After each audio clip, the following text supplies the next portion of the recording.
was speculation, like I said, of such a die coming out. I've read different articles from old magazines, and it was really hard to believe. I guess magicians didn't believe it. And what the speculation was, they'll believe it when they see it.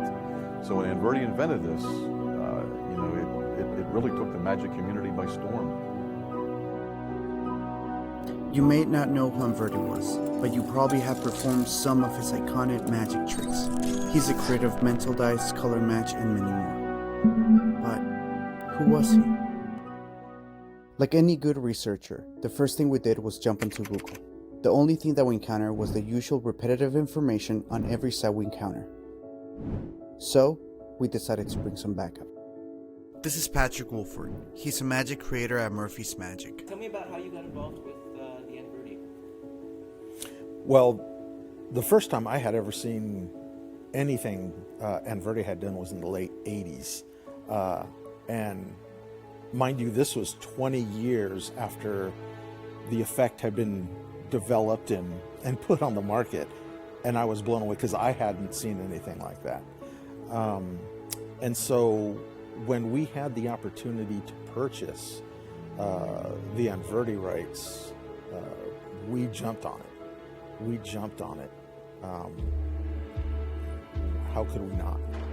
For me, it's kind of interesting that the man's legacy is more about his work and not about the man himself. I looked around at pretty much all the sources that I could find, and I found a lot of sources on his work, but not about who he was as an individual. We asked Patrick if there was anyone who can help us discover the genius of Anverdi. So as far as the genius of Anverdi,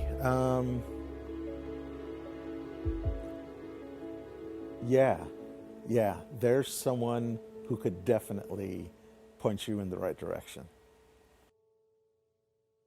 We gathered the crew to go on this journey. The mission was simple: learn more about the genius of Anverdi. Tell me about yourself.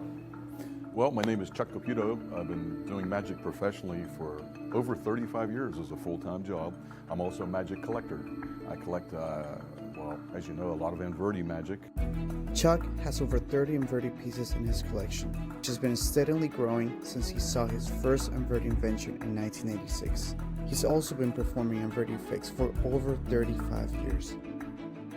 Anverdi was born in Holland in 1925, and I believe he passed away in 1995. So he lived there and he built all of his magic props and he shipped them worldwide.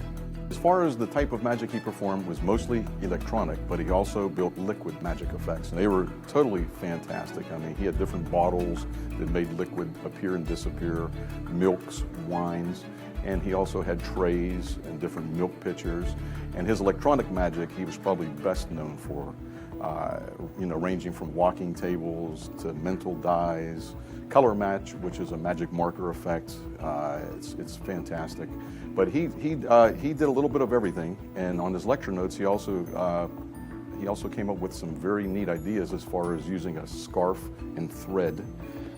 Some very novel ideas. He was a very clever man.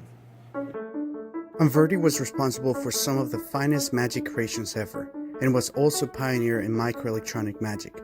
Mental die was one of his most iconic inventions. The Anverdi mental die, it's probably one of my favorite effects, and there was speculation in the early 60s, in 1962, 1963, that there was an electronic die that was going to come out on the market. Anverdi was the one who created this. Basically, it was a plexiglass die, maybe 3 inches, 3 inches by 3 inches, standard die with a black plexiglass box. The box was opaque.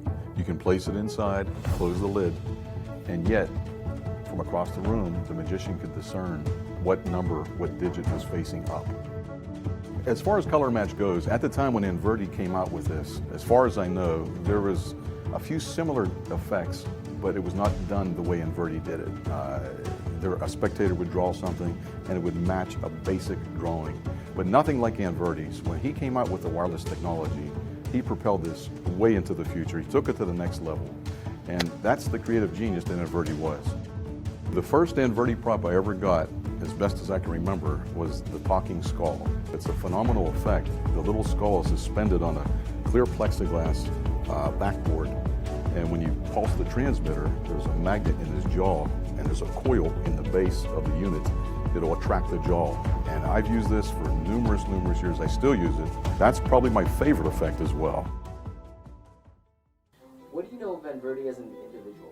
You know what? I was never fortunate enough to meet the man, but from what I've heard, you know, he was a very nice man, and he was a perfectionist. So he wanted things done right, and he was born in Holland, and he lived out there throughout the remainder of his life. Probably the only person I could compare Anverdi to would be like a Steve Jobs. I mean, he was a tinkerer and he was a perfectionist, and he dabbled in all types of different electronic type of devices, and he improved on it until, which is what you would have later in his catalogs, which he sold different items from Holland. And so yeah, he was definitely way ahead of his time, and he would be up there as a creative genius in the magic field. He obviously thought very different from anyone else during that time period. You know, you have to remember this was a time and place where magicians were pulling things out of red boxes with, you know, Chinese lettering on it, and man, he went in a totally different direction.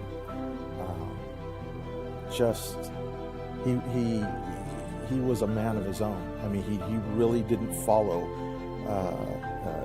what everyone else was doing. We went on this journey to discover the genius behind Anverdi. But what we realized was none of that really mattered. What really matters is all the stuff that he left behind and how that inspires all of us.